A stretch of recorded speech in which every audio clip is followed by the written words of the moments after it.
মাত্র ৬ টাকা পিস লুচি শোনার পরে আমি এই জায়গাতে চলে গিয়েছিলাম, আর ডাল একেবারে ফ্রি। তো জায়গাটা কোথায় চলুন দেখে আসি পুরো ভিডিওতে।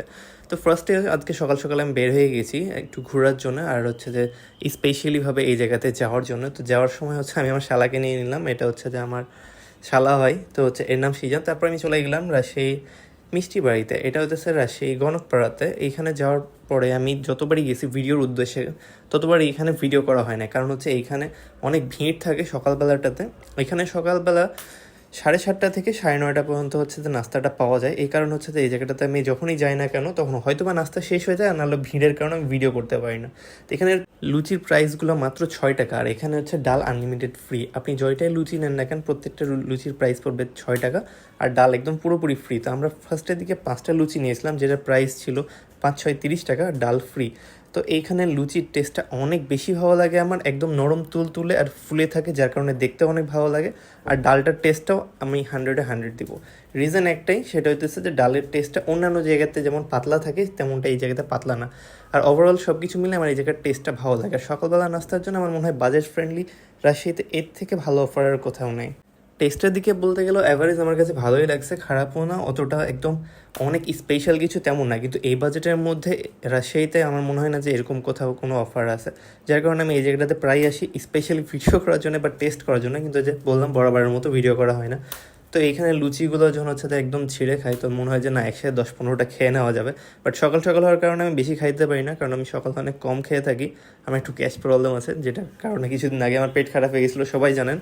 তারপরে হচ্ছে যে এই জায়গাটাতে আসতে ইচ্ছা করে লুচির জন্য। বরাবরের মতো আমার শালা একেবারে খেয়ে চলে যাচ্ছে, সে অলরেডি আরও 2টা নিছিল, কি আর বলার। তা আমি খাইছি 3টা, সে খাইছে 4টা। তারপরে এই জায়গাতে আপনি দেখলে বুঝতে পারেন সবাই প্যাকেটিং নিচ্ছে। এখানে চাইলে আপনারা যে কোনো ধরনের মিষ্টি এটার সাথে অ্যাড করতে পারেন। তা আমাদের প্রাইস এসেছিলো মাত্র 30 টাকা ফার্স্টে, পরের 2টা অ্যাড করার জন্য আর 12 টাকা দেন, টোটাল এসেছিলো মাত্র 42 টাকা। তো 42 টাকাতে সকালবেলাতে ভরপেট খাবার হয়ে গেছে। এক সাইড দিয়ে ধরতে গেলে মাত্র 6 টাকাতেই খাবার হয়ে গেছে। তারপরে এই জায়গা থেকে বের হয়ে চলে আসলাম। বের হয়ে আসার পরে হচ্ছে যে আমি কী করবো ভাবতেছি, যে বাসায় চলে যাবো না একটু ঘুরবো, কোনো কাজ আছে কিনা এসব ভাবতেছিলাম। আর এই জায়গার লোকেশনটা যদি কেউ না চিনে থাকেন, তাহলে রাজশাহী সাহেব বাজার 0 পয়েন্টের পাশে একদম গণকপাড়াতে। কিছুদিন থেকে আমার হর্নটা অনেক ডিস্টার্ব করতেছে, যার কারণে হচ্ছে আমি বাইকের হর্ন ঠিক করার জন্য ভাবতেছি এখন চলে যাবো কিনা, আর এত সকালে খোলা থাকবে কিনা। তারপরে কল দেওয়ার পর দেখলাম যে হ্যাঁ খোলা আছে। তারপর হচ্ছে যে আমি আমার বাইকের জন্য হর্ন কেনার জন্য চলে গেলাম। তারপর হচ্ছে যে সেখান থেকে হর্নটা নিলাম। এর আগে হচ্ছে আমি হর্ন ঠিক করছি প্রায় 3-4 বার, কিন্তু প্রবলেম হচ্ছে যে কী সমস্যা হচ্ছে তারা ধরতে পারছে না, বারবার হর্নের সমস্যা হচ্ছে, যার কারণে হচ্ছে যে আমি হর্নটা কিনেই ফেললাম। তো এটা ছিল ডেনশো হর্ন। এইটা হতেছে আপনার ডেনশো হর্নটার প্রাইস ছিল মাত্র 950 টাকা। তারপর আমি প্রায় নিয়মিত হচ্ছে যে বৃষ্টির অবস্থা, সেটার কারণে আমার বাইকের অবস্থা দেখাচ্ছি। রিজন হচ্ছে আমি মাত্র 2 দিন আগে বাইক ওয়াশ করছি, সকালবেলা দেখলাম যে রোদ হয়েছে, যার কারণে বাইক ওয়াশ করছি। আর এখনই কী অবস্থা, এতটা কাদা, যেটা বাজে অবস্থা, একদম বলে বোঝানোর মতো না। তো এই যে হর্ন ফাইনালি লাগানো হয়ে গেছে, আর চারিদিকে কাদার একদম বাজে অবস্থা। আমি প্রতিনিয়ত ভিডিও করার চেষ্টা করে থাকি, বাট হচ্ছে আমি প্রচণ্ড লেভেলের অলস, প্লাস হচ্ছে যে কাজের ব্যস্ততার কারণে একদমই ভিডিও করা হয় না। এটা একদম সকাল সকাল বের হয়েছি, যার কারণে হচ্ছে ভিডিওটা করতে পারছি। তাছাড়া হচ্ছে যে না জানে আবার কভার করা হতো। তার ভিডিও যদি আপনাদের ভালো লাগে থাকে তাহলে লাইক কমেন্ট শেয়ার করবেন, আর সবাই ফলো দিয়ে দেবেন।